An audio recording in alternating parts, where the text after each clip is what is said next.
What's going on, everybody? Today we are going to be painting up this 5-inch Super Spook from Barlow's tackle. The pattern we're going to be doing is, I have a feeling it's going to end up kind of looking like a trout pattern. I'm going to be throwing down some colors, and I have a suspicion once I'm done it'll probably kind of look somewhat like a trout. We'll at least be using similar colors. Now, this blank from Barlow's tackle doesn't have any sort of texture or scale pattern on the side of the bait. It's very, very smooth, so I always like to take some really fine sandpaper and kind of scuff those up. I feel that it makes the paint stick slightly better. First thing we're going to be doing is we're going to be giving the whole bait a nice base coat in some opaque white.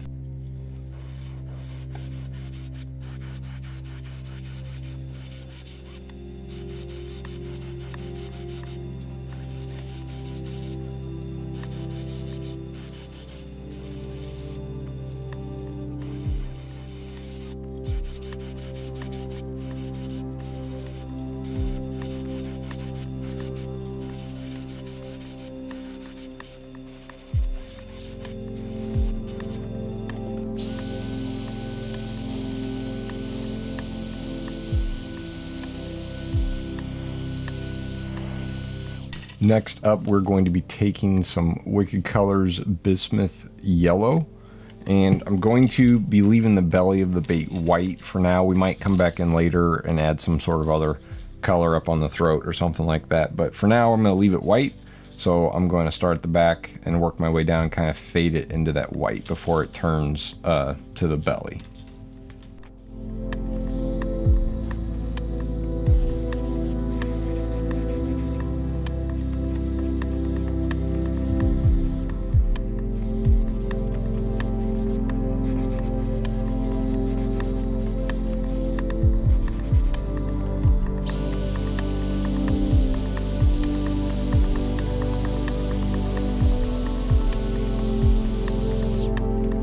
With our base colors done, I'm going to be putting on a scale netting stencil, and then we can move on to putting down some more exciting colors. First color we're going to be doing with the stencil on is going to be an iridescent yellow. And to keep things simple, because we're going to be doing some other colors on the side of the bait and kind of down towards the bottom here, but to keep it simple, I'm just going to go ahead and do the iridescent, as far down as I can go to the bottom, and then come all the way up towards the top with it. We will be layering some other colors on top of it, so it'll be getting covered up in a couple spots, but I think covering everything is going to be easier than just trying to keep it on the bottom and then a streak at the top.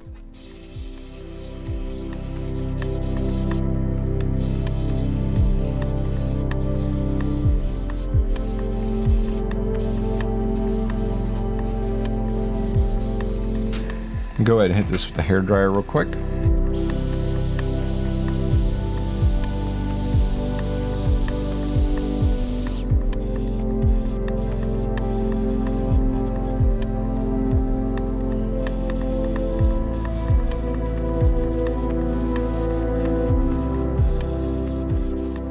Next color up with our stencil still on is going to be a transparent light brown. Game plan for the light brown is we're going to be taking it kind of right along where the bottom of the gill plate is, running down the side of the bait. So what I'm hoping is a little bit of that iridescent yellow will still show below it. We'll have a little streak of light brown. Once the scale netting comes off, we'll be doing a different color right down the middle of the bait. And then we're also going to be doing the light brown kind of along the top of the bait here as well.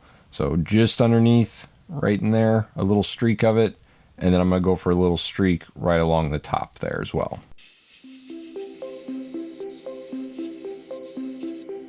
You guys can see that, nothing too crazy.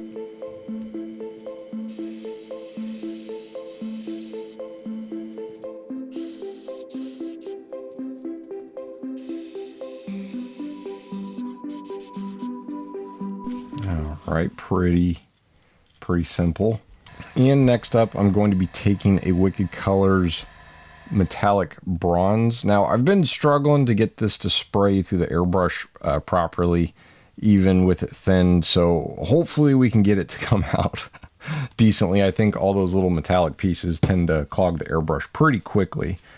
Game plan, though, for the metallic bronze is I'm going to hit the gill plate area with it.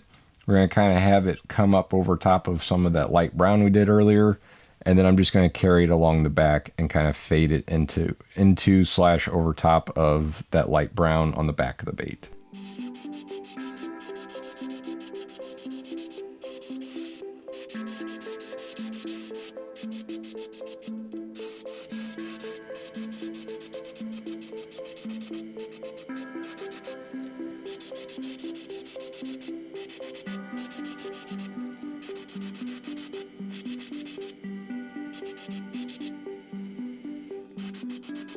Okay, that did not spray the greatest. I think what I need to do is get another airbrush that's a slightly larger needle size. But we got enough out to get on the gill plate, and I was able to touch the back of it just a little bit. So I'm going to try to get the airbrush cleaned out, and we'll move on to our next color.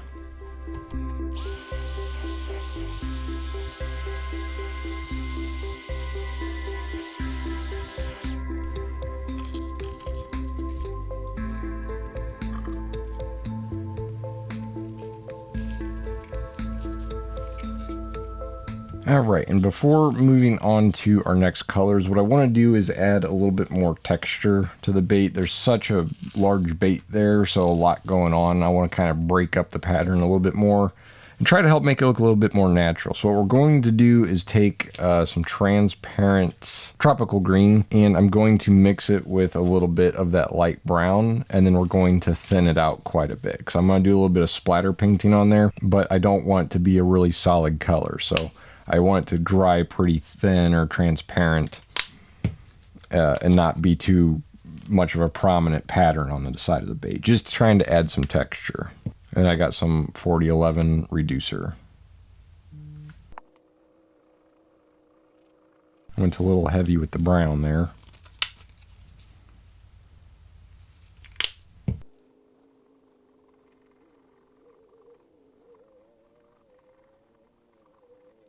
A little bit thinner here.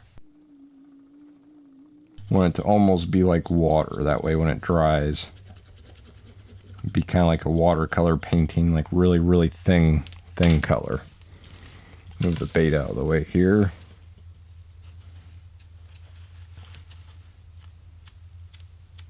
Yeah, see how thin that is? So we're going to do that along the side of the bait. I don't want to go too crazy. Like I said, I'm just trying to add a little bit of texture.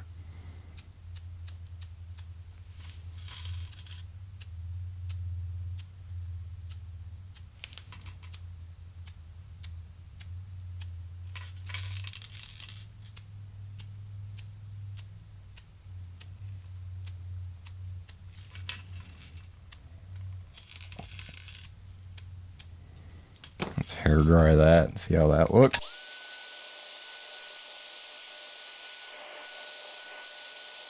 So I think I could have watered it down or thinned it out even more than that, but that's okay. I'm still happy with how this looks. There's just a couple spots, kind of like that one, that are still pretty opaque or very saturated.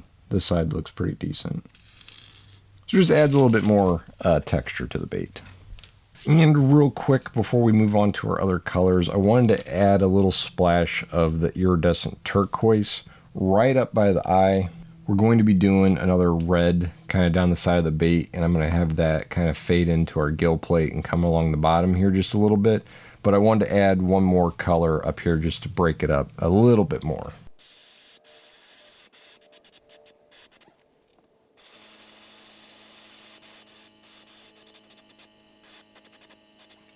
Now that the turquoise is on and in place, we're going to be taking some transparent deep red, and we're going to go for a nice line kind of running down the side of the bait. We're going to be covering up some of that yellow, so I'm going to try to keep it just below our brown, our light brown that we did earlier. That way some of that yellow or iridescent will still show. I'm not going to go too crazy with it. I'm going to try to keep it relatively thin, a thin line if I can.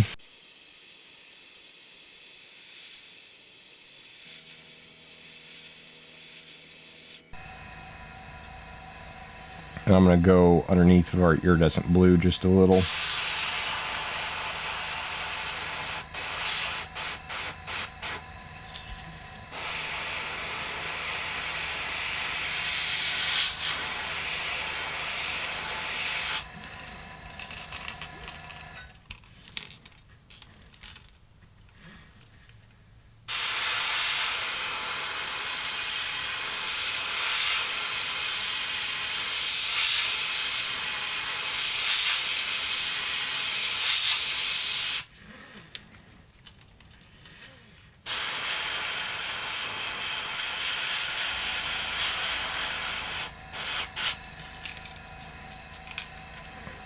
I actually think I'm going to try to do some stripes. Just real small stripes coming off of our center line that we just did there.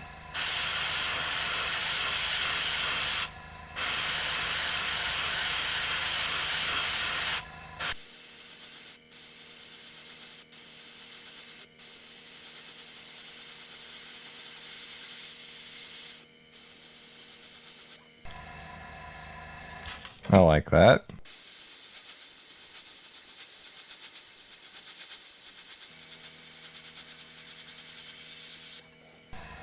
There we go. That kind of helps break things up a little bit more. I'm going to try to go a little bit heavier up on the nose.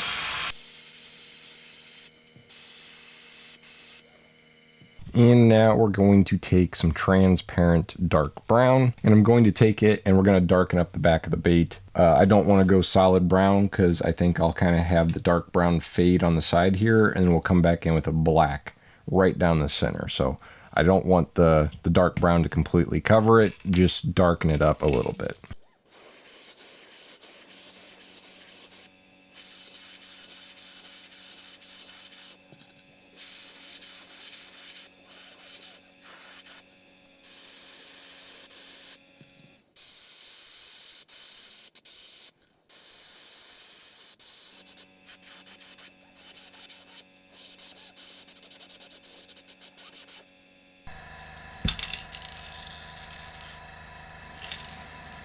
Alright, I think I'm pretty happy with that. Alright, and the next part I'm slightly worried about, but I'm trying to challenge myself, folks, so you're here to witness either success or complete total failure.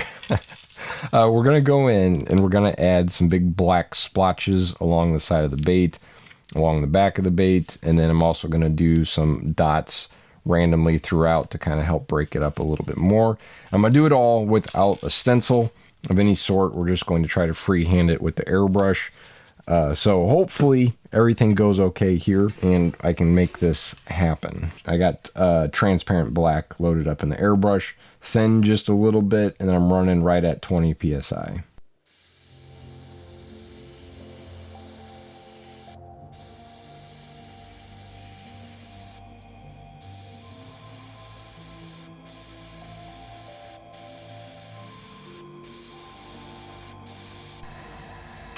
I think I have it thinned a little too much, so I'm going to add a couple more drops to the airbrush and just stirring it up inside the cup here.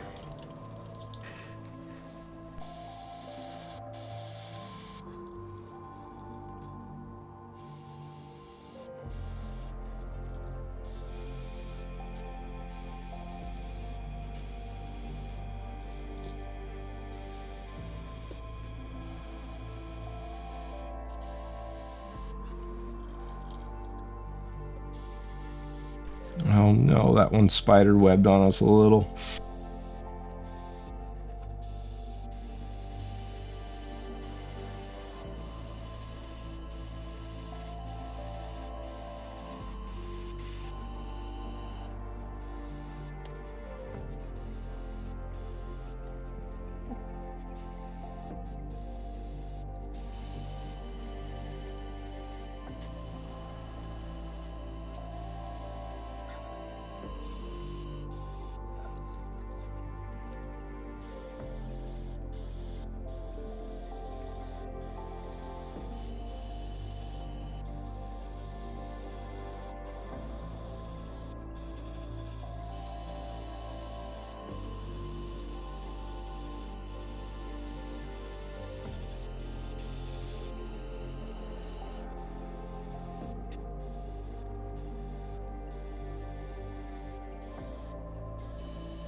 Alright, and I'm going to darken up the eyes just a little bit more.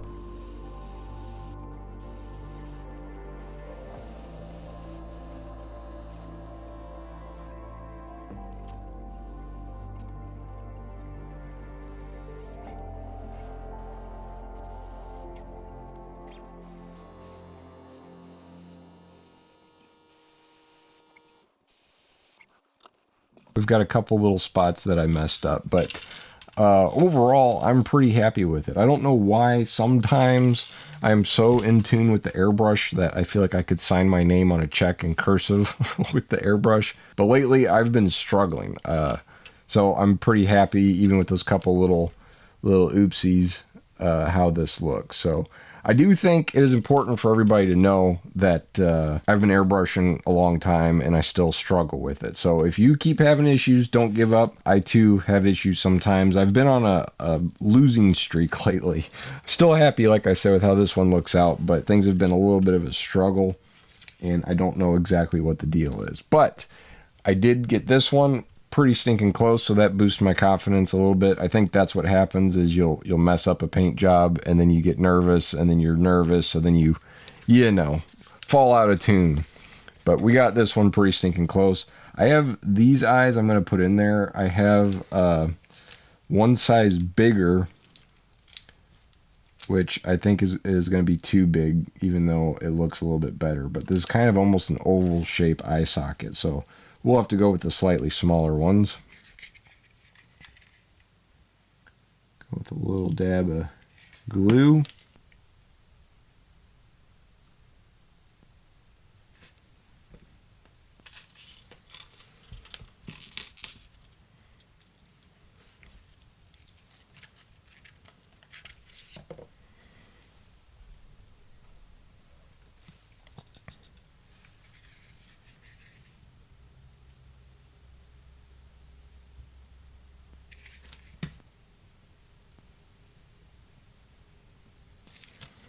And there we have it. One crazy looking paint job. I think the belly could use a color, another color. I also kind of like it how it is. So we're going to leave it alone. Hope you all enjoyed the video. Maybe this pattern can give you some inspiration for your next paint job. And I hope if you are struggling with the airbrush that you don't give up, because it is fun when you're in the groove with it. So I am going to get some clear coat put on this bad boy and we'll come back and take a look at what it looks like all finished up.